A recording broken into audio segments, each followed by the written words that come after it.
गोवर्धन गिरिधर गोविंद गोकुल ॐ सदाशिवसमारम्भां शङ्कराचार्यमध्यमाम् अस्मदाचार्यपर्यन्तां वन्दे गुरुपरम्पराम्.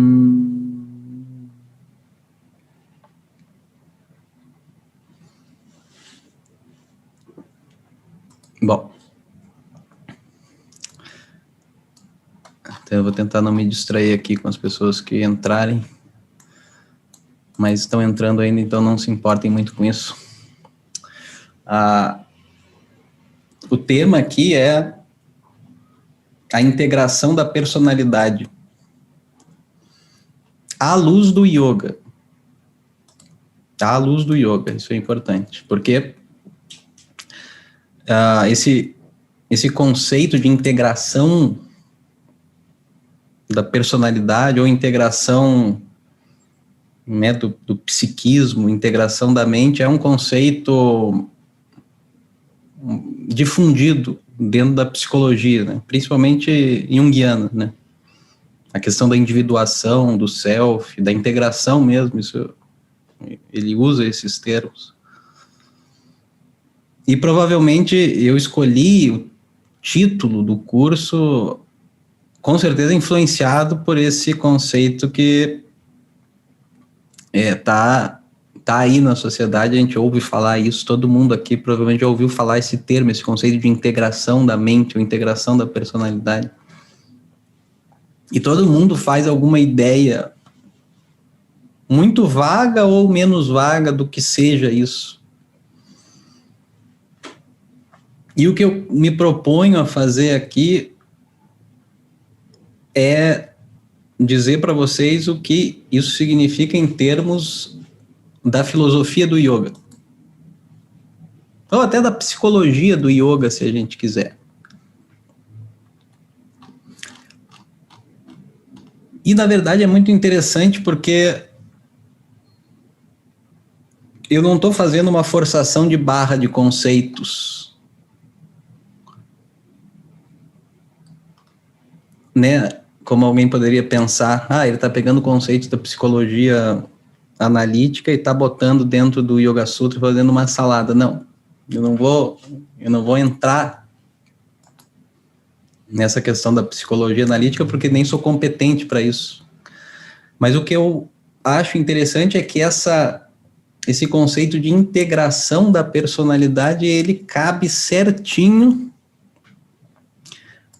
dentro da definição de yoga que a gente tem no Shastra, no Yoga Sutra, especificamente, como Chitta Vritti Nirodha, que normalmente é traduzido muito superficialmente como yoga é o controle da mente. Isso que eu quero quebrar em primeiro lugar, essa história do controle da mente. Porque isso em si é fonte de muita perturbação e distração. Esse próprio conceito, você fazer a prática imbuído desse conceito, você já começa errado e não tem como dar certo, realmente. Mas deixa eu explicar para vocês, então, como que Chitta Vritti Nirodha virou a integração da personalidade. Vocês vão ver que eu tenho razão. É estranho porque não existe o termo personalidade em sânscrito. Até onde eu sei, não existe esse termo, é um termo da psicologia contemporânea, esse termo personalidade, esse conceito. Ele não existe em sânscrito. O termo usado em sânscrito para indicar o conjunto das funções e das características de um indivíduo, esse termo é chitta. Chitta. Ele é usado para indicar esse conjunto total de funções internas e de características que são próprias de um indivíduo. normalmente traduzido como mente. Não tem nada de errado, assim, tecnicamente com essa tradução. A não ser pelo fato de que a gente tem que lembrar que Chitta inclui todo o funcionamento interno. E quando a gente fala mente, a gente tende a considerar só aqueles pensamentos objetivos que a gente vê como se fosse numa tela, como algo distinto da gente, muito objetivos ali na nossa frente. Aqueles pensamentos a gente chama de mente.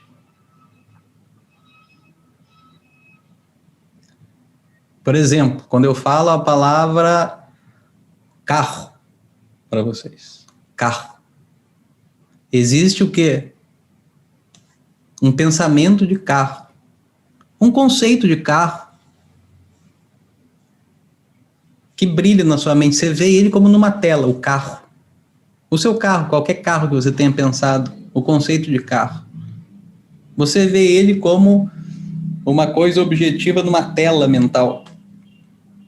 Normalmente isso que aparece nessa tela mental, bem destacado de você, é o que a gente chama de mente, essa coisa. E a gente esquece de incluir o ego que se relaciona com esse pensamento, que tem gostos e aversões com relação a esse pensamento, tem preconceitos com relação a esse pensamento, etc. Isso como que fica do lado de cá.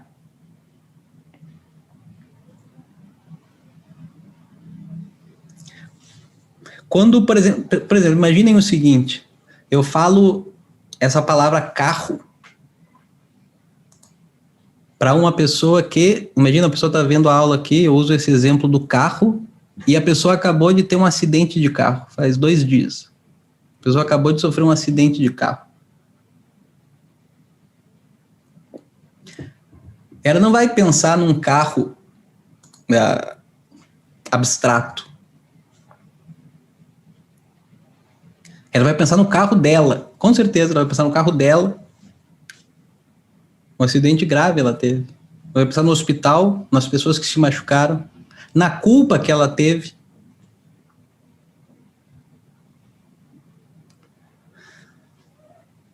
Etc.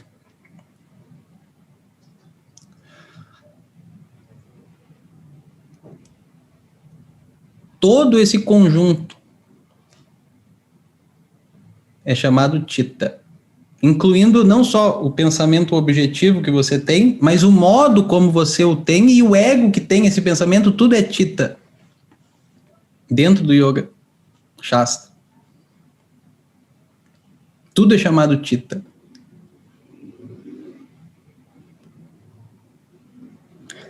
Essa pessoa que teve esse acidente, ela ouve carro, vem tudo isso à mente, fica muito evidente.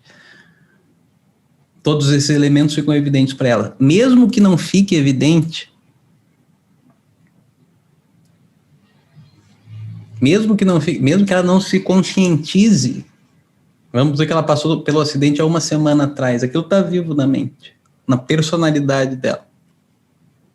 É muito provável que ao ouvir a palavra carro, ela começa a sentir alguma aversão ao tema, à aula, de alguma maneira. Ela não sabe por quê. Ela não sabe por quê. Ela ouviu o carro, ouviu falar de carro, o exemplo do carro, ela começa a se sentir meio distraída, outras coisas começam a chamar a atenção dela, ela começa a se desviar, começa a ficar impaciente. Por quê? Ela não sabe. Raga, Dvesha. Mesmo inconscientemente ou subconscientemente, eles atuam ali. Então ela não quer pensar naquela dor ou na culpa que ela teve de ter machucado terceiros. O carro traz aquele conteúdo, o próprio inconsciente desvia, na forma de uma distração. Não estou com afim mais de ver essa aula. Alguma aversão. Tudo isso é chamado Chitta. Todo esse funcionamento. Gostos, aversões, medos, preconceitos, o ego. Não só o pensamento, vamos dizer assim, objetivo que aparece na tela mental, mas aquele que se relaciona com esse pensamento e o modo como ele se relaciona com gosto, aversão, etc. Tudo isso é Chitta. Por isso que personalidade é uma boa palavra. Ninguém pensa em controlar a personalidade. Já ouviram esse conceito? Eu vou controlar a minha personalidade. Ninguém se atreve a dizer isso. Yoga é o controle da personalidade. Não dá para dizer isso. Quem controla o quê? Hã? Vocês veem, o ego que quer controlar a mente, que tem raga, que tem um apego, que tem um desejo por controlar a própria mente, faz parte da mente. Não tem como sair da mente para controlar a mente, não tem essa pessoa. Então, essa tradução de Chitta como personalidade, ela não é uma tradução poética que eu estou fazendo. É uma tradução precisa, e útil, porque evita que a gente caia, em primeiro lugar, nessa fantasia de controle. Não se controla a personalidade, não tem como fazer isso. Mas você pode cultivar, você pode harmonizar, você pode integrar a sua personalidade. Isso sim. Isso a gente pode fazer, isso a gente entende. E a gente entende que isso é um esforço muito mais sutil e profundo do que simplesmente sentar e agora eu vou controlar meus pensamentos. Om Namah Shivaya, Om Namah Shivaya, Om Namah Shivaya, Om Namah Shivaya. Não é isso. Chitta Vritti Nirodha não é isso. Você não controla nada. Essa ideia de controle, ela é absolutamente fantasiosa. Você veja, mesmo com relação aos pensamentos objetivos, aqueles que aparecem na nossa tela mental objetivamente, como o carro. Mesmo esses pensamentos você não controla. Você sabe o que você vai pensar daqui a 1 minuto. Hã? Alguém sabe o que vai pensar daqui... Não precisa ser 1 minuto, é nos próximos 2 segundos, nos próximos 5 segundos. Você sabe o que vai ocorrer, que pensamento vai ocorrer na sua tela mental? Você tem alguma ideia? Não tem nenhuma ideia. Nem eu, que estou dando aula, tenho ideia clara qual vai ser a próxima palavra que eu vou dizer. Eu vou sendo guiado pelo próprio assunto, né? Eu não decoro uma aula. Quem dá aula sabe, se você cair no erro de decorar uma aula, você está acabado. Ninguém vai se interessar na tua aula, todo mundo vai ficar completamente entediado. O que essa pessoa está falando? Palavras, ela está falando palavras. Não, eu não estava falando palavras, estava falando de um assunto. Um assunto do qual eu tenho muito interesse e me dedico. Eu estou inteiro. O que foi isso? Uma Krakatoa? Espera aí. Oh. Aí. Então, Chitta, eu traduzo como personalidade. Evito um monte de problema inútil. E vocês devem pensar em Chitta como uma personalidade, o conjunto total de funções internas, incluindo o ego, que se relaciona com os pensamentos, seguindo gostos, aversões, tendo ignorância pra caramba com relação ao objeto, projetando um monte de fantasias no objeto. Tudo é Chitta.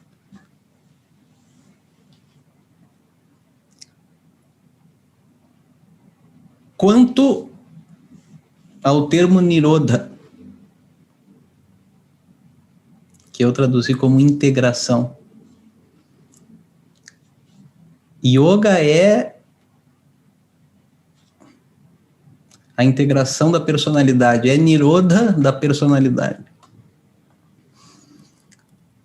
A palavra integração não só existe no sânscrito, como é absolutamente central dentro da filosofia do yoga ou da psicologia do yoga. Na verdade, é mais do que central, porque a própria palavra yoga, muitos de vocês que estudam já há bastante tempo sabem disso, a palavra yoga vem de yud. Qual é o sentido de yud? Raiz verbal yud. Unir. Unir significa integrar. O yogi é o yukta, o integrado, o que está junto de si. Esse é o yogi.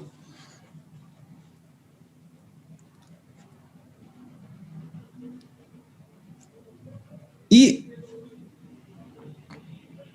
aquele que está integrado.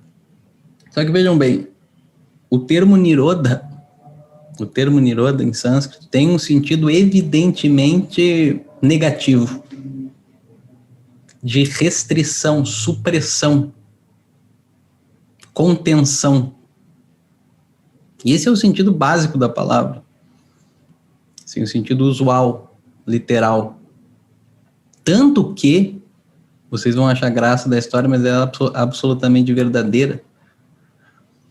A primeira camisinha que se lançou na Índia, isso lá na década de 60, ainda dentro de um projeto de contenção da população, não era nem por causa da AIDS, não existia AIDS, era por uma questão de controle populacional. Essa primeira camisinha que se lançou na Índia se chamava Nirodha Deluxe. Não estou brincando, podem procurar no Google. Botam lá Nirodha Deluxe, vocês vão ver até a capa da camisinha. Não agora, não procurem agora, senão vocês vão se distrair. Procurem depois. Tomem minha palavra com boa fé.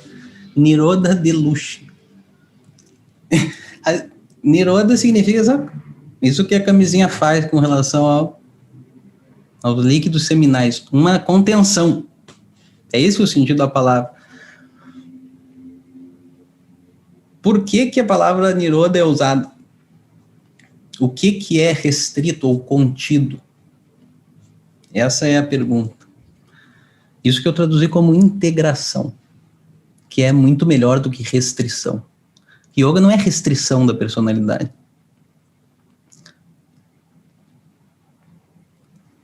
Até porque a gente sabe, os yogis sabiam muito antes de nós, que qualquer restrição, qualquer repressão de conteúdos que você faça, não elimina esses conteúdos da personalidade, muito pelo contrário, reforça, torna esses conteúdos ainda mais atuantes. É assim. É o que Freud chamava de recalque. Depois vocês forem ler alguma coisa do Freud, vocês vão ver lá o recalque. O recalque é o que? Um conteúdo que foi reprimido pela consciência, pela mente, e que começa a atuar com muito mais força sem a pessoa se dar conta. Justamente por ser inconsciente, por ter sido suprimido, recalcado. Então, o yogi não é o recalcado. E nem recalque é sinal de qualquer avanço espiritual. A pergunta, o que é esse Nirodha? Por que esse termo? E por que eu traduzi como integração? O que é uma integração de alguma coisa?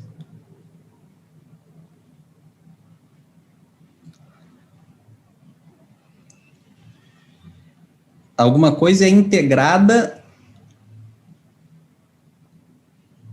em outra, que é superior, mais abrangente que essa. O conteúdo integrado, ele não é negado. Ele é superado, a gente diz, ou sublimado, ou transcendido. Transcender, sublimar, superar não significa negar, não vou ver, não quero ver, deixa para lá isso aqui. Não. O conteúdo transcendido, ele é integrado na fase posterior. Essa fase posterior integra o conteúdo anterior e ultrapassa ele.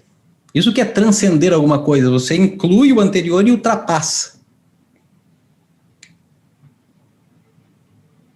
E o anterior continua presente como que transmutado, dentro de um quadro muito mais amplo, que o põe em perspectiva e o integra muito melhor. Ele fica até muito mais funcional.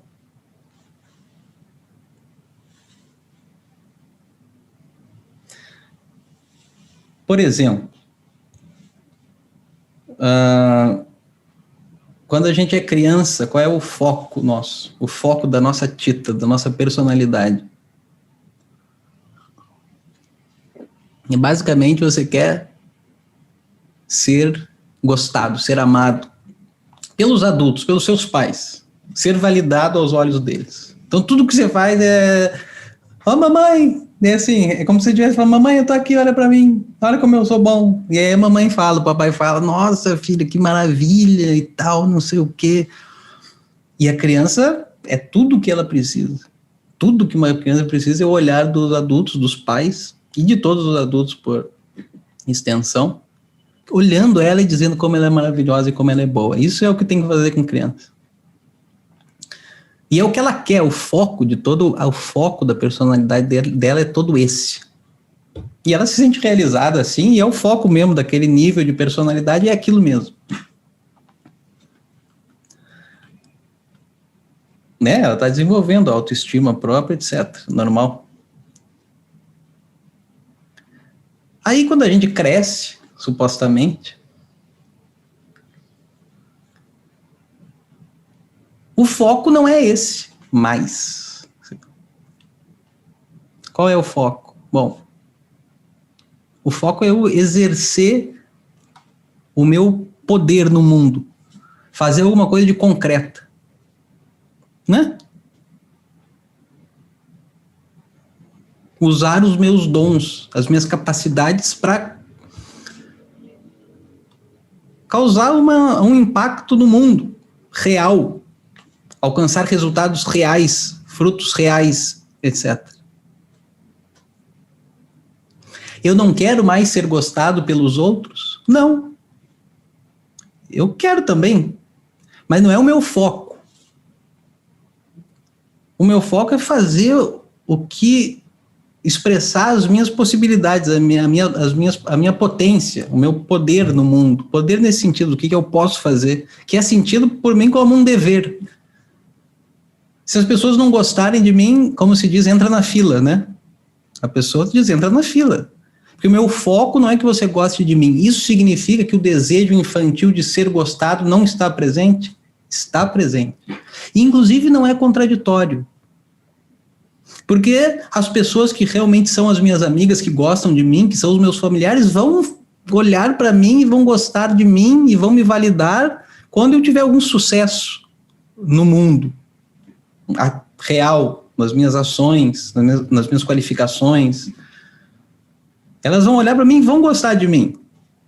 E eu vou gostar que elas gostem de mim, que elas olhem para mim com bons olhos e me admirem de alguma forma. Eu vou gostar disso também. Aquela fase anterior da personalidade, vamos dizer assim, ela não foi negada. Ela foi integrada dentro de uma perspectiva mais ampla que a inclui, mas a transcende. Vai além dela. Dá para entender? Então, do ponto de vista daquilo que foi transcendido, a gente diz ele foi niruddha. Se a gente traduzir isso literalmente, ele foi suprimido, mas ele não foi suprimido no sentido de foi negado, ele foi superado. Num outro nível que o abrange. E abranger significa conter e ir além.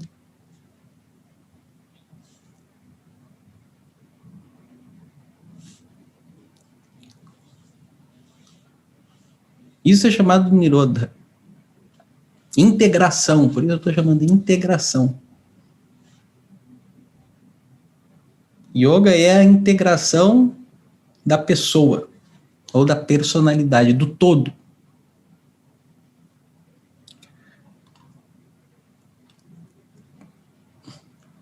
qualquer elemento da sua personalidade que é sentido como limitante, ele pode ser integrado num nível superior, desde o qual ele não é mais visto como limitante e até é uma ajuda.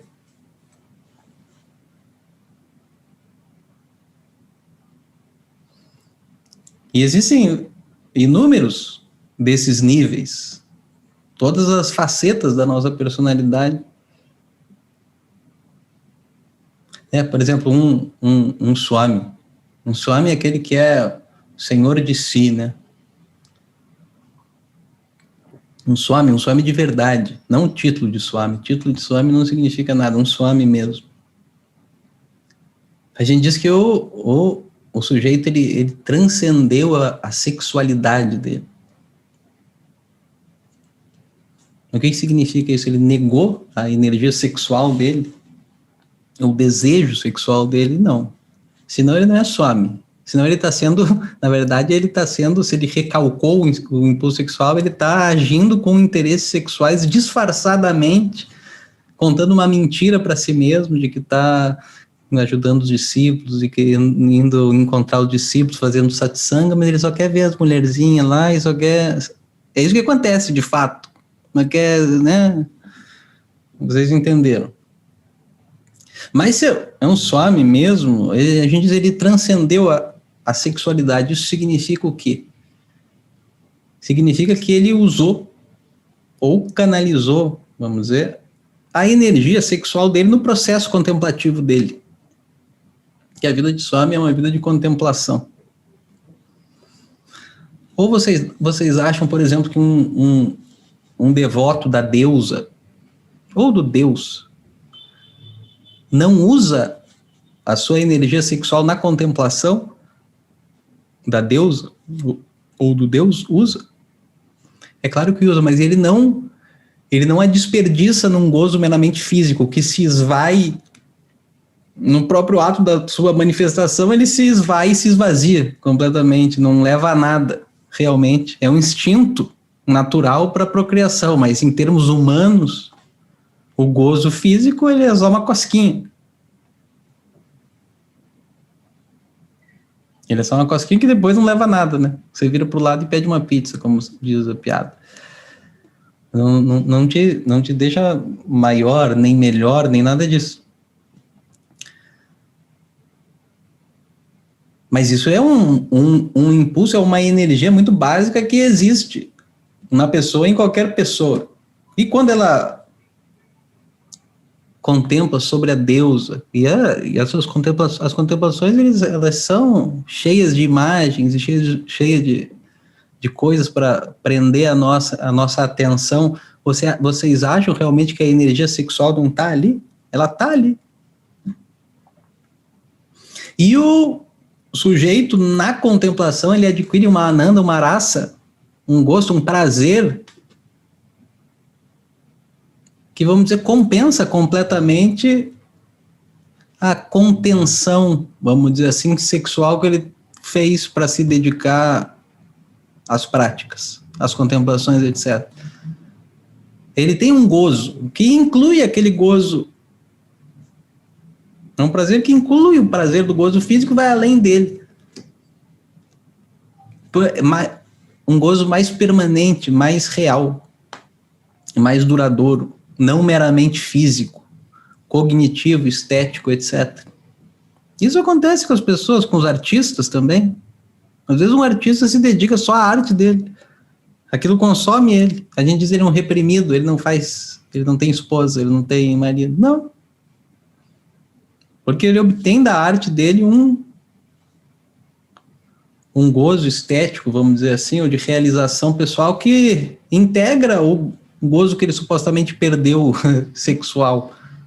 Para ele aquilo não é um problema. Aquilo está integrado dentro da vida dele. Nesse sentido, há uma transcendência. No sentido de que há uma integração. Então, com relação vendo externamente, com relação ao conteúdo que foi integrado, ou que foi transcendido, com relação àquele conteúdo, como ele se apresentava antes, a gente diz que ele foi niruda, foi suprimido. Mas ele não foi negado, ele foi integrado, ele foi ultrapassado, foi superado e integrado numa etapa posterior.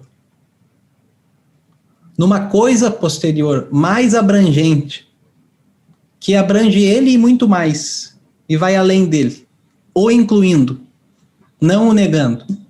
Porque senão, se o processo fosse de negação, a gente ficaria no fim com uma personalidade cindida.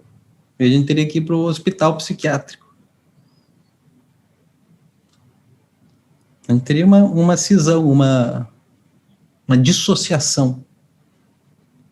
A gente teria uma dissociação. Mesmo com relação ao estudo de Vedanta, é assim, a gente diz neti, Vedanta faz uma negação, não. Vedanta não vai uma negação. Faz uma integração. Né, no velho exemplo, né? Você olha aqui o que tem aqui, você diz um copo de vidro. Aí o que Vedanta faz é negar o copo. Não existe copo, só existe vidro. Aí a pessoa entende, é verdade, só existe vidro. O que aconteceu com o copo? Ele foi integrado no vidro, porque o copo é vidro.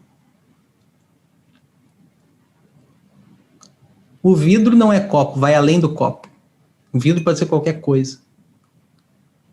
Mas o copo é vidro. Agora, o vidro não é copo. Se o copo quebrar, o vidro não perde nada. Realmente, substancialmente. Então, é sempre uma integração, em qualquer nível. Não é uma negação, tipo, o copo vai para lá agora, se não serve mais para nada, vai para lá. Não. O copo, ele como que se dissolve, integrado numa realidade maior, que é o vidro. Aí você entende o copo, você até leva ele em consideração, tudo bem. A gente diz ele é mithya e tal. A gente leva ele em consideração, dá um certo status para ele, é o copo. A gente sabe que copo não existe realmente, o que existe é vidro.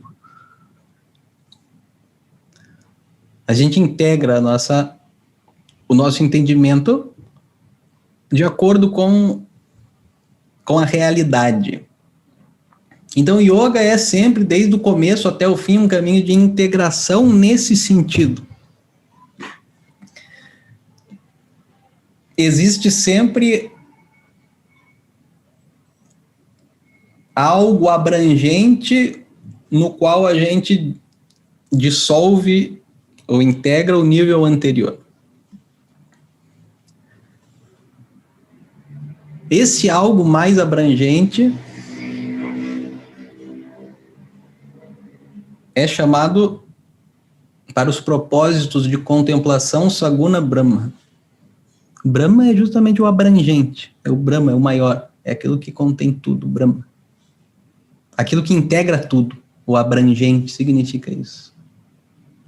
Aquilo no qual tudo está contido, mas que é livre de tudo, supera tudo, vai além de tudo.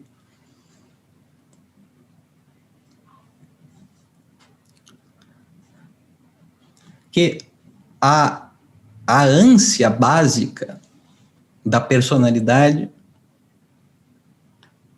é pela unidade, pela perfeição, pela plenitude. Isso não é uma teoria. Eu não estou propondo uma teoria. O que a personalidade busca é a unidade, a perfeição, a plenitude. Não. O que move todo mundo, todos os seres, a todo momento, é a busca concreta pela felicidade. É o que move. Qualquer ser consciente é movido por essa busca. E busca pela felicidade significa o quê? Ser livre de qualquer tipo de carência, de limitação. Qualquer que seja o fator que você pense que o limite. Disso você quer ser livre sempre. Não precisamos dar exemplos específicos. Não interessa. Qualquer coisa que você considere uma limitação, disso você quer ser livre. Dessa noção você quer ser livre. E isso é o que a gente chama da busca pela felicidade. É uma busca por uma completude, por uma unidade que é inteira, total, plena. Isso é o que move um ser. Isso é o que, na verdade, isso é o que integra a nossa experiência. É o que dá coesão para a nossa experiência. Se tirar esse fator, não tem experiência, não tem propósito. É o corpo físico, a nossa fisiologia, o nosso prana, a nossa mente, o nosso intelecto, eles servem a uma busca de felicidade. Se você tirar esse elemento, tira esse anseio por essa unidade, por essa perfeição, por essa felicidade, tira do sistema. O sistema, ele não é mais coeso, ele simplesmente se desfaz. A pessoa morre. Ela pode ou se suicidar, de fato, se ela perder a esperança, a visão, o anseio por essa unidade, por essa plenitude, se ela perder isso de vista, quer dizer, concluir de alguma maneira, não tem esperança mais, não vou mais ser feliz nunca, por algum motivo, ela conclui. Ou ela se mata mesmo, ou ela morre. Ela definha e morre. É o que acontece com as pessoas. As pessoas morrem assim, por pura falta de perspectiva de felicidade. Conclui. Mesmo não conscientemente, às vezes perde algum ente querido, que era tudo na vida da pessoa, um companheiro. A pessoa começa a definhar, morre logo em seguida. É comum. Um membro do casal morre, o outro morre logo em seguida. Com certeza vocês já viram, ou já ouviram falar de um caso assim. A pessoa definha e morre, simplesmente. Porque o que integra o sistema é essa unidade e essa ânsia por essa unidade.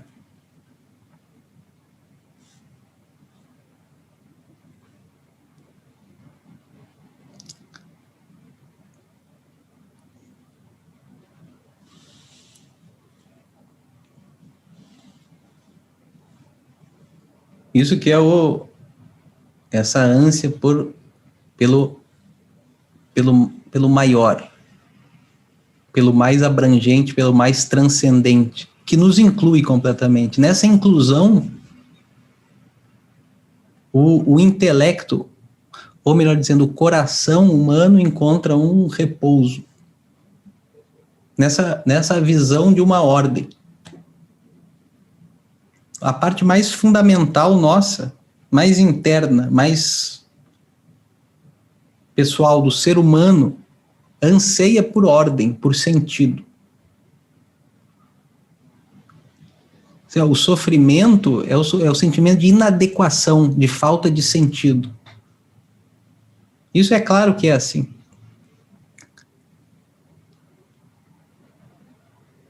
Você vê, uma pessoa pode estar numa situação extrema de sofrimento físico,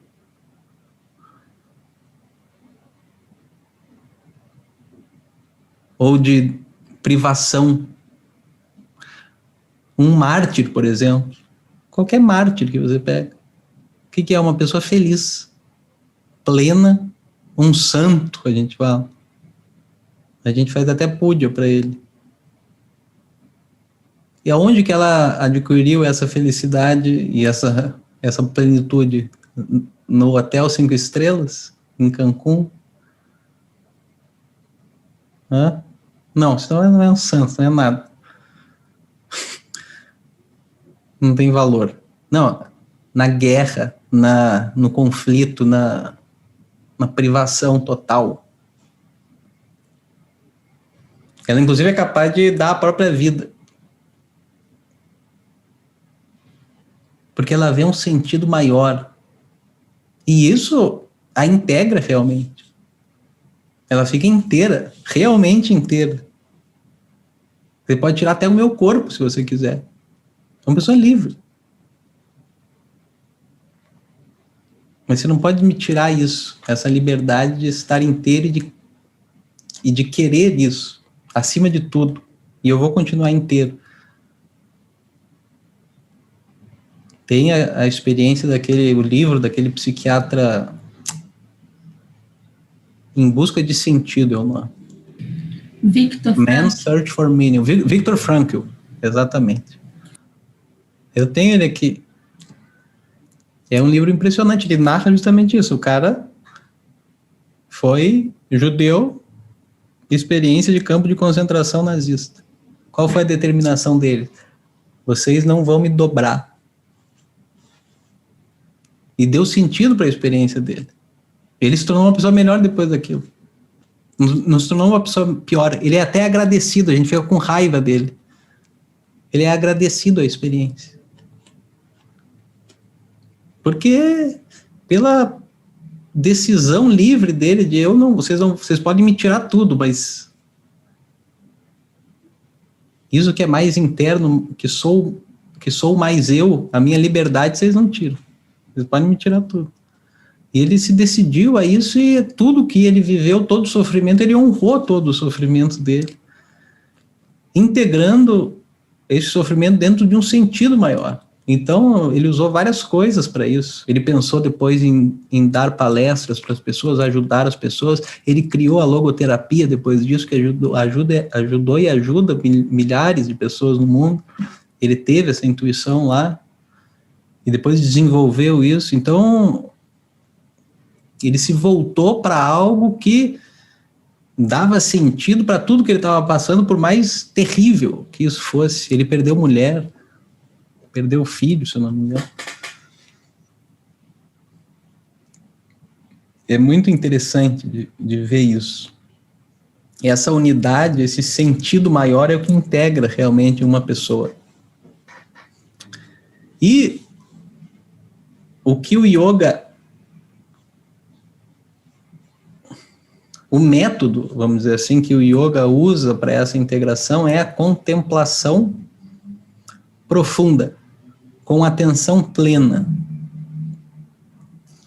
Porque é um pressuposto do yoga que a mente adquire as qualidades do objeto contemplado.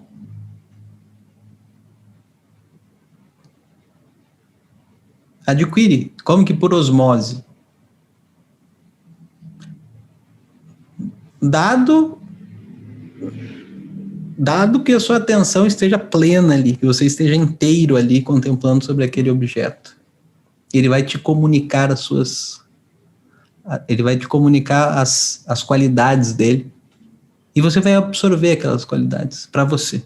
A personalidade vai se elevar ao nível daquilo, pela força da contemplação, não por nenhuma outra coisa. O próprio objeto te puxa. Esse é o pressuposto das práticas todas religiosas, espirituais que a gente faz. A gente não sabe o que está acontecendo exatamente, mas a gente tem um interesse por aquilo, um amor por aquilo, e aquilo nos eleva.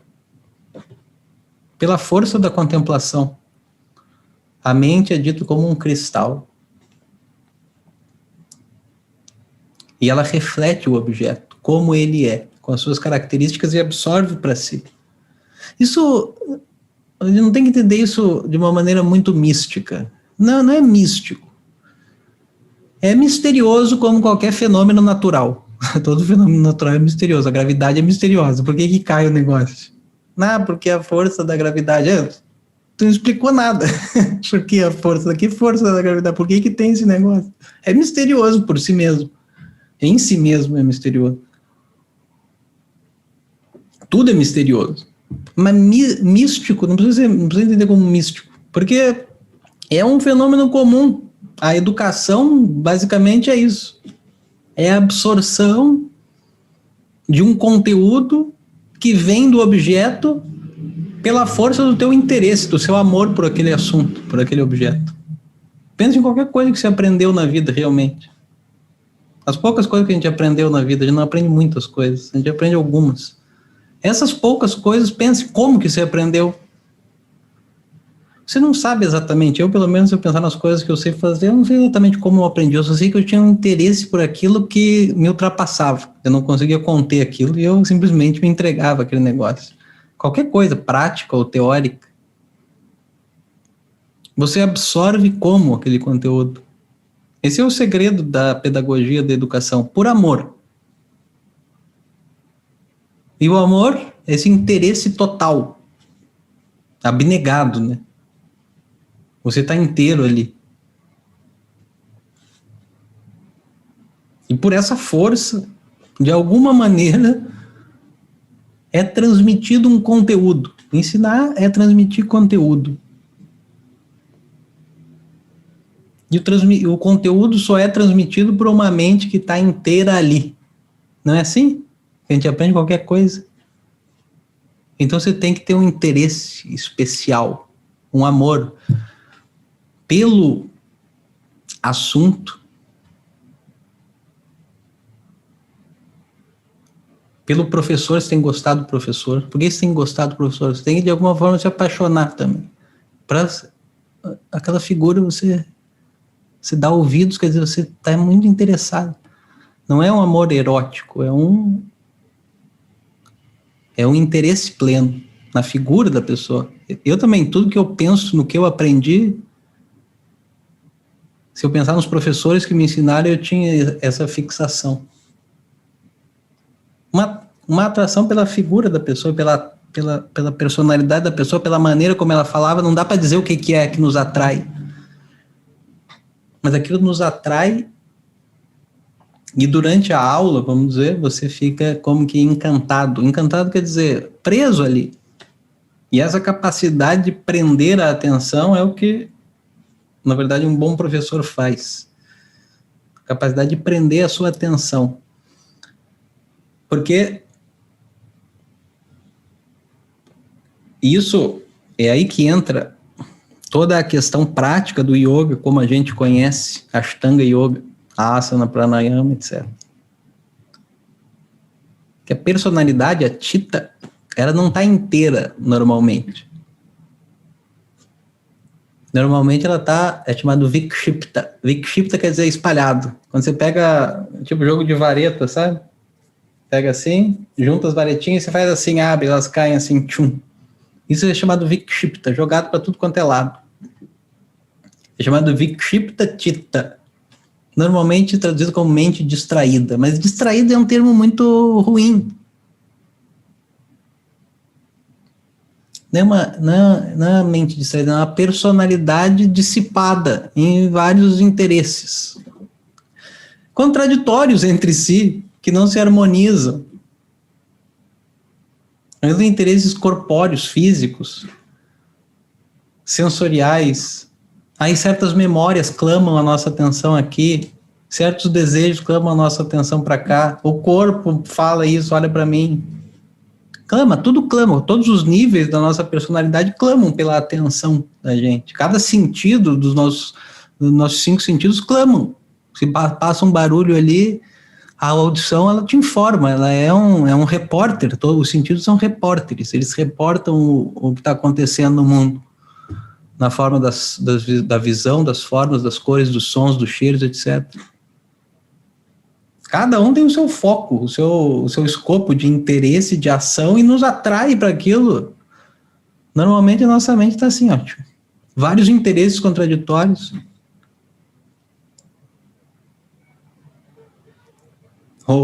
A Gita fala dessa pessoa, Yamimam Pushpitam Vacham, a pessoa que está encantada pelas palavras floridas dos Vedas.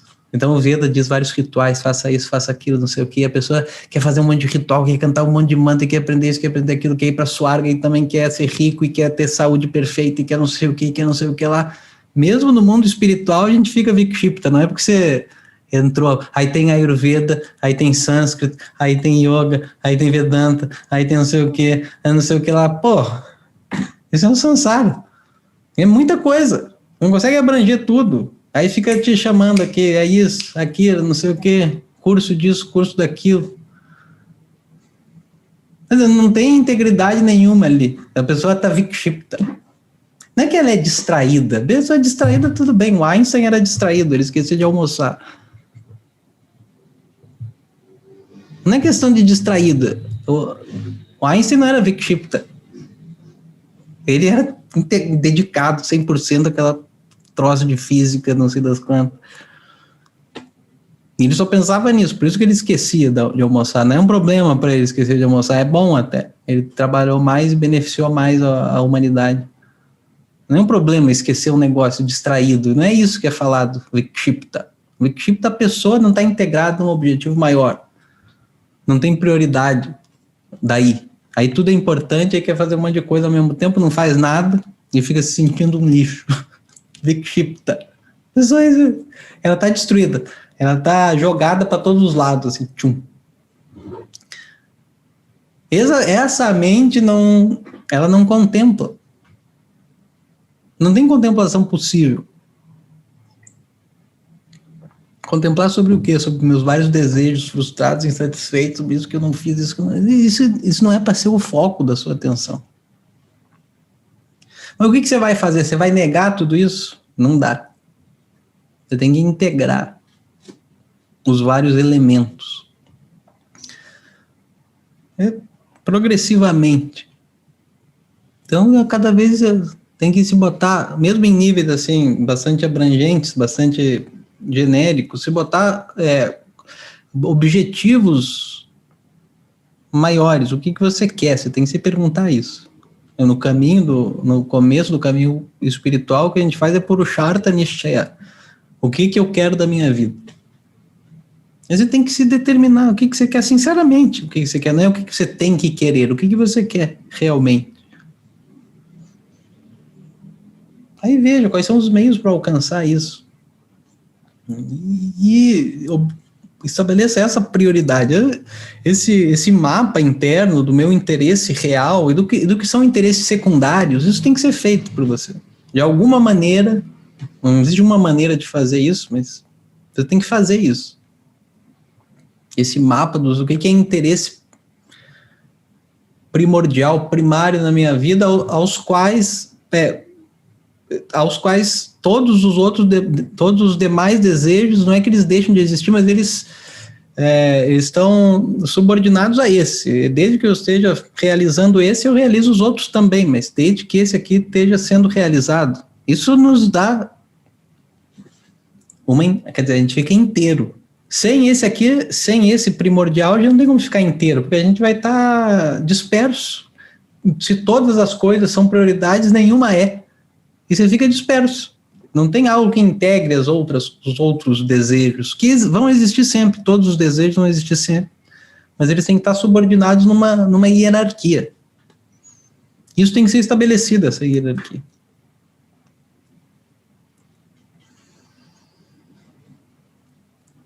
E aí existe a aplicação do sujeito, da personalidade, da mente na contemplação, que é assim, a terapia, o processo terapêutico do yoga é o samadhi, é dhyana, é a contemplação. Porque é a contemplação sobre isso que é maior e mais abrangente vai te elevar. Você não precisa nem saber como.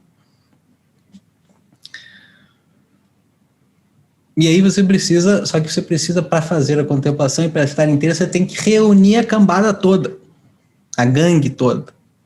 Todo mundo tem que estar junto. E você tem que trazer eles juntos.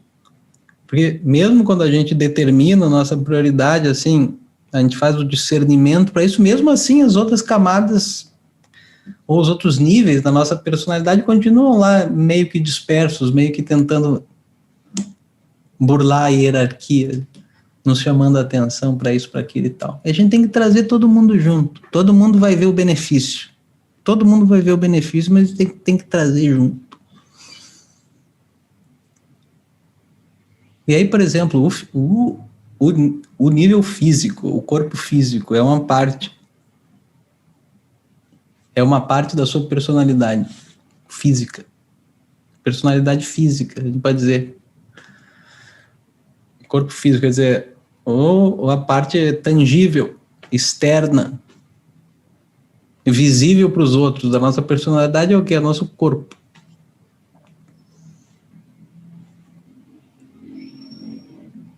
E o nosso corpo, ele nos chama a atenção e é um obstáculo muito primário para a contemplação profunda que a gente quer. Então, o que você tem que fazer? Você pode realmente sentar e negar o corpo? Se pudesse, não haveria asana dentro do yoga. Se pudesse, não haveria essa necessidade. Você simplesmente desligaria o botão do corpo assim e senta em contemplação. Aí não chama a sua atenção, não te perturba. Isso não é possível. O corpo, na verdade, é o foco primário da sua atenção a maioria do tempo. Você está às voltas com o corpo, com as necessidades do corpo, então ele se mexe, ele vai, ele ouve e tal. Então você tem que levar isso em consideração em primeiro lugar. A gente tem que integrar o corpo. Você tem que integrar esse nível físico. Como que você faz essa integração? Ah, professor, fazendo exercício físico. Não. O exercício físico por si mesmo, você vai na academia, exercício físico é bom, não estou falando que é ruim, não, é bom. Mas ele não tem nada além do físico ali. No exercício físico é o exercício físico pelo exercício físico. Não tem nada além. Lembra, para integrar alguma coisa, você tem que integrar ela num nível mais abrangente. Tem que existir um nível mais abrangente que vai integrar esse outro aqui. Vai conter esse outro e ultrapassá-lo. Isso no mero exercício físico, pegar e ficar fazendo peso assim, depois fazer assim, não sei o que, ouvindo música e tal, não, isso não acontece. Não existe esse outro elemento. Agora, dentro da prática de asana existe. O Krishnamacharya falava, não existe asana sem vinyasa. Não existe asana sem vinyasa. O que é vinyasa? É a conexão dos movimentos através do quê? E aqui está o fator integrativo da prática de asana. A respiração. Respiração. Você não faz asana mexendo no corpo. Não é assim. Você tem que fazer o vinyasa. Por exemplo, você vai fazer uma flexão à frente, qual é o vinyasa? Flexão à frente, o tanasa. Você não pode só dobrar o corpo assim. Não está fazendo asana. Você tem que ficar em samastiti, os dois pés juntos, os braços ao lado do corpo. Inspira.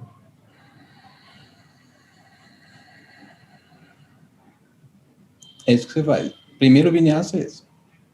Depois expira. Aí você vai descendo para frente até tocar o lado dos pés. Se quiser, pode dobrar o joelho, não tem problema. Exala todo o ar. Pausa. Pulmões vazios. Inspira.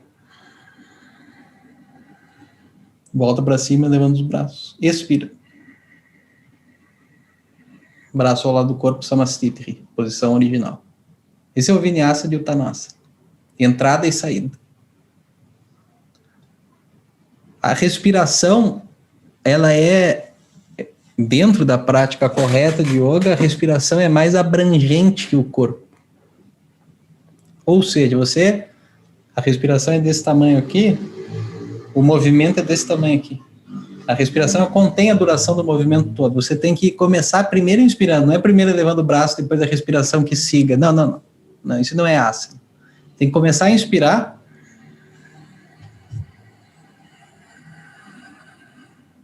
Terminou de fazer o movimento, ainda tem um tequinho de respiração.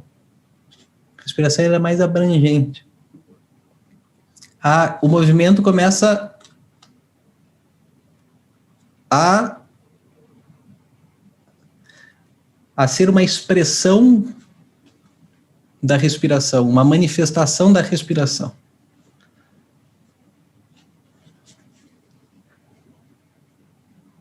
Depois de você fazer isso um tanto, com essa atenção específica, você pode largar o corpo, mas na verdade você não está largando o corpo. o corpo ele como que se transmuta, vamos dizer assim, em respiração. O movimento da respiração, quando você faz, depois da prática de asana, você senta e observa a respiração, você está inteiro observando a respiração, sentindo a respiração realmente. Os teus poros estão ali presentes no movimento da respiração, você sente realmente a respiração como esse movimento interno que anima o corpo. Na verdade, o movimento do corpo não é nada senão prana em movimento. É prana. Prana quer dizer a vitalidade do corpo. Às vezes a gente fala de prana só como a respiração, né? E de fato a respiração é o elemento que pode ser controlado facilmente do prana. Mas o prana é a circulação, o batimento cardíaco, a temperatura do corpo, a sensação de toque, tudo é prana.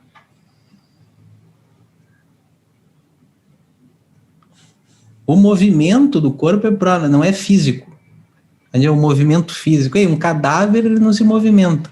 Ele não eleva o braço, bate o braço, pode pedir para ele fazer, ele não vai fazer. É um corpo sutil que dá o comando, que fornece a energia para o movimento. Na verdade, o movimento não é senão uma forma grosseira de prana, visível, tangível. O que está movimentando o braço é o prana. Se tirar o prana do braço, não tem braço. Tem um negócio pendurado aqui. Braço não tem, mão não tem. Tanto que no Ayurveda mesmo, existe todo um tratamento, não é, Maricela? Às vezes a pessoa está com algum problema, a sensibilidade é uma coisa fundamental, né? Você aplicar óleos e o toque e tudo mais, várias coisas que vão devolver o prana ali para a região. O prana vai voltar ali, às vezes tem uma má circulação em algum lugar, o prana não está chegando lá, aquele órgão se torna inútil, não faz mais as suas funções, não tem, a vitalidade não está, você tem que devolver o prana ali. Você faz massagem, você vai um monte de coisa, aplica certos óleos, certas coisas, para que alguma obstrução ali que não está deixando o prana fluir seja eliminada, a pessoa volte a ter ali a sensibilidade ali, o prana. Então, na verdade, vocês prestem atenção, quando você faz asana, na verdade, o movimento físico é uma desculpa, vamos dizer assim, para que você preste atenção em algo que é mais sutil do que o corpo, mas que você não conseguiria prestar atenção sem a ajuda do movimento físico. É isso que acontece. É claro que o asana tem um monte de objetivo em termos físicos, de saúde, não sei o quê, e que é óbvio, ele é um exercício físico, mas ele é executado dessa maneira, com o vinyasa, tendo em vista essa possível integração do corpo na respiração, que é um elemento mais sutil, que contém o corpo, mas que é livre, vamos dizer assim, do corpo, é mais abrangente que o corpo. Depois que você faz uma prática de asana correta, você senta e observa a respiração, é incrível, parece que não tem corpo e respiração, é só a respiração, o corpo não te demanda nada. Ele já foi usado, você já deu a ele, vamos dizer, você já aplicou ele, já deu a ele a atenção devida, e ele como que é integrado em outro nível mais sutil, que o contém, mas ultrapassa também. O prana é mais sutil que o corpo. Então você está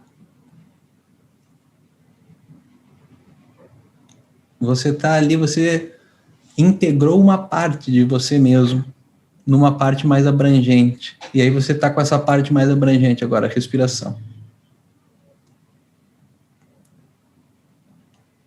Que é um link muito importante, essencial com a mente. No fim das contas, você quer estar no campo mental, inteiro no campo mental. É o que a gente quer. Contemplação é isso.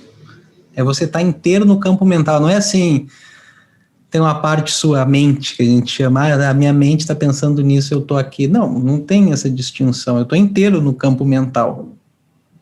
A contemplação, ela se manifesta assim. E para você acessar, vamos dizer assim, com profundidade esse campo mental, a respiração é um link essencial. Porque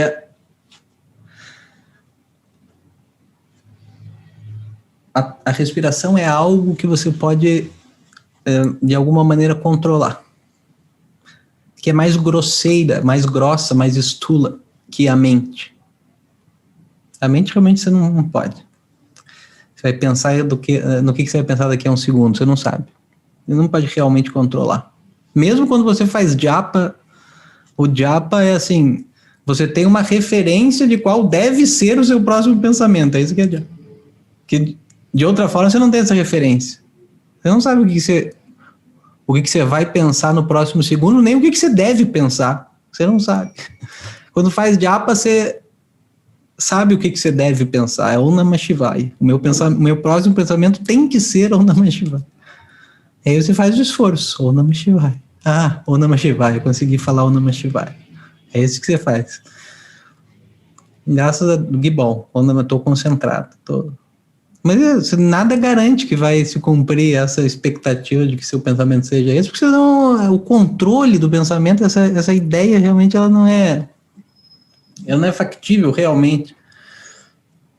Não é assim que se lida com o pensamento. Mas o prana já não, a respiração já não. Você consegue controlá-la, quer dizer, guiá-la, menos do que o corpo. O corpo é mais grosso, tem mais controle envolvido, é mais tangível, você pode controlar mais. Né? Por exemplo, eu posso elevar meu braço, eu posso levar 10 minutos elevando o braço se eu quiser. Eu posso ir bem devagarzinho. Qualquer um pode. Se tiver paciência e o saco de fazer, você pode levar o braço em 10 minutos. Imagina. Eu estou levando, vocês não estão vendo, mas eu estou indo no passo certo. Daqui a 10 minutos eu chego lá em cima. Eu posso fazer, eu tenho esse controle. Mas você não pode inspirar por 10 minutos, não consegue fazer isso. Mas você consegue deixar a respiração um pouquinho maior, aos poucos. E o Yoga Sutra dá essa instrução. Então, uma vez que você tenha integrado o corpo dentro da respiração, quer dizer, você está inteiro na respiração, o corpo já não é mais um fator externo que te chama, não, ele está integrado ali dentro, você está respirando. Você torne a respiração Dirga Sukshma. Dirga e Sukshma. Longa, quer dizer, vai tentando alongar um pouquinho a duração, e sutil. Sutil quer dizer macia, sem aquele esforço que normalmente as pessoas aplicam na respiração. Não tem. Se tiver o som de Ujjayi, é bem baixinho. Sutil, macia e longa, você vai aprofundando ritmicamente, tem proporção para pranayama, esse ritmo é importante. Às vezes inspiração e exalação a mesma duração, e você bota uma proporção, inspira em 2, exala em 2, 4, 4, 8, 8, é 1 para 1, inspiração e exalação, você pode ter uma proporção 1 para 1, se inspirar em 8 segundos, você expira em 8, esse ritmo é importante. Às vezes pode ser feito Samavriti, às vezes Vishamavriti, às vezes uma proporção não igual, inspira em 1, exala em 2, a exalação é o dobro da inspiração.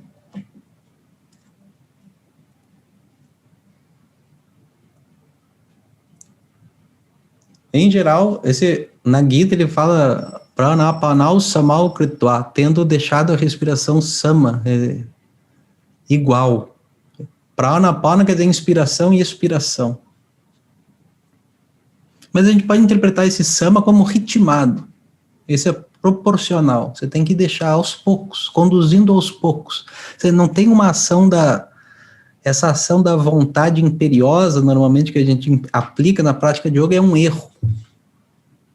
É fruto de uma mente desintegrada ali, que está vindo de fora e falando, você tem que fazer desse jeito. Não. Você tem que ver qual é a sua possibilidade, qual é a sua capacidade real de respiração e trabalhar a partir disso aos pouquinhos. Porque aí você vai conservar aquele fator integrativo final que é Ananda, quer dizer, uma sukha. Uma tranquilidade, uma experiência de conforto. Isso não deve ser abandonado nunca na prática de yoga. A gente vê muito yoga como tapas, às vezes, os caras fazem umas coisas terríveis e submetem o corpo a todo tipo de tortura, realmente, mas isso o Krishna chama de tamasika tapas, é um tamas, às vezes usado para obter certos poderes, mas é sempre por objetivos que na verdade são um samsara, são uma distorção, são busca do ego mesmo, como a gente diz em sentido pejorativo.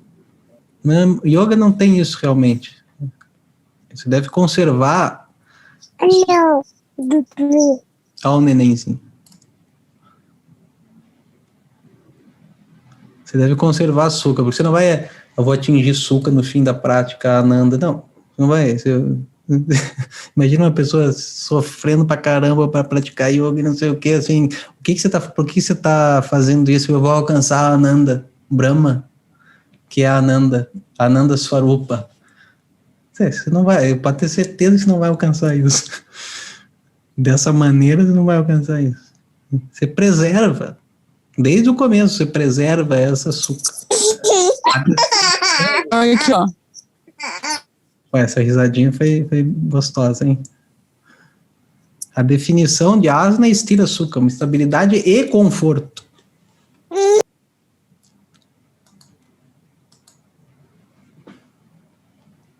E esse conforto você mantém na respiração sukshma, sutil, macia.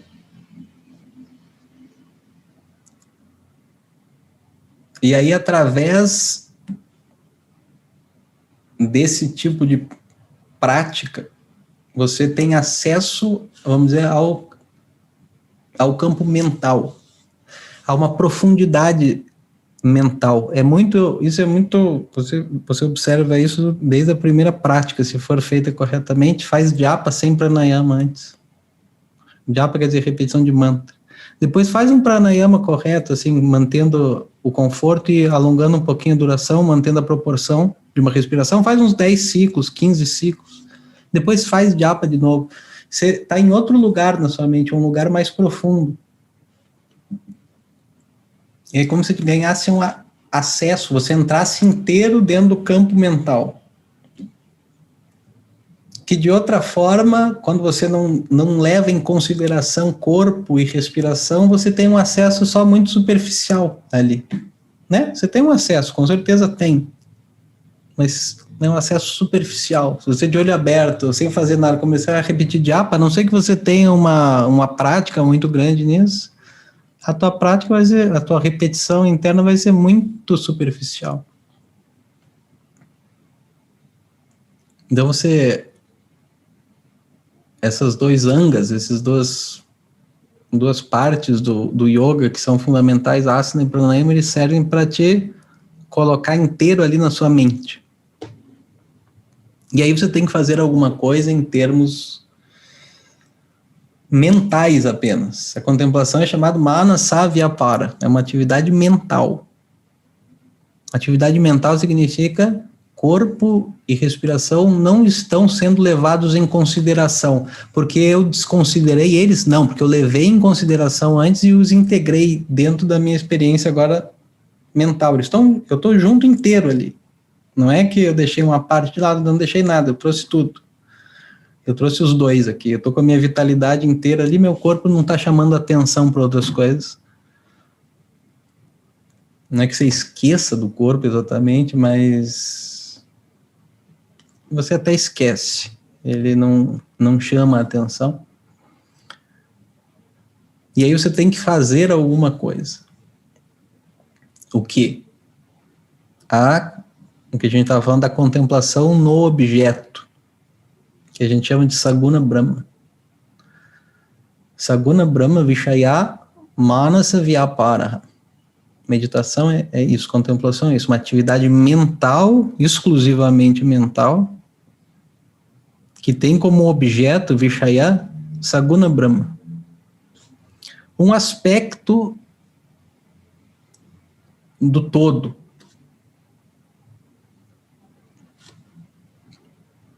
Isso vai servir de... A contemplação nisso vai servir de meio da gente estar inteiro, de suprir a nossa necessidade mais básica por sentido, por harmonia, por inteireza. A gente tem que ver, então, na próxima aula, o que é esse Saguna Brahma, o que é esse objeto de meditação. Porque Saguna Brahma parece que eu estou falando de alguma entidade, não é uma entidade necessariamente, ele pode receber várias formas, vários nomes, várias coisas. E é bastante amplo esse conceito. E então esse objeto, então a contemplação nele vai nos elevar, vai nos integrar, vai dar sentido à nossa experiência. A gente vai ser uma pessoa feliz. A gente vai ser uma pessoa capaz de cumprir com as nossas coisas, sem sentir isso como um peso. Não, isso vai estar integrado, tudo vai estar integrado em Brahma, em Ishvara. Todas as nossas cargas, as nossas preocupações, vai estar tudo junto lá, mas dentro de uma figura maior, quer dizer, integrado nisso, tendo sentido nisso. Que esse sentido que a princípio não existe para nós. Porque não tem esse fator transcendente, já para nós não é. Para nós, estou falando em termos históricos mesmo, como a nossa sociedade é hoje, esse fator só existe simulacro de transcendente. Porque a mente humana não vive sem algo maior, né? Você não vive sem algo maior, porque você sabe que você é limitado, existe algo além, você sabe que você morre, como que você vai tirar da sua mente, do seu horizonte de consciência, o transcendente, o maior? Não tem como. Essa é a base da tua existência, é a percepção de algo que te ultrapassa. A gente perdeu isso.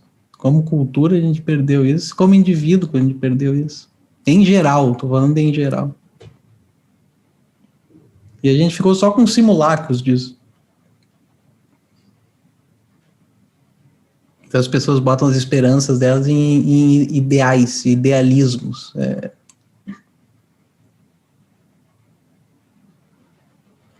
Isso é simulacro do transcendente. O transcendente mesmo, a gente chama de Deus. É isso que é o objeto de contemplação, mas não se assustem, Deus não quer dizer o que, em geral, a gente imagina. É uma ordem que nos inclui. Mas sobre isso, a gente está chegando aqui no fim da aula, sobre isso eu falo na próxima aula.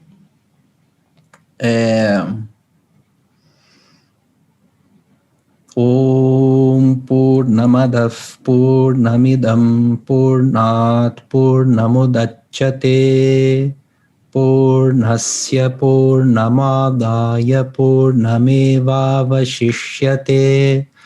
Om Shanti Shanti Shanti Harihi Om Shri Gurubhyo Namaha Harihi Om. Paramananda Govardhana Giridhara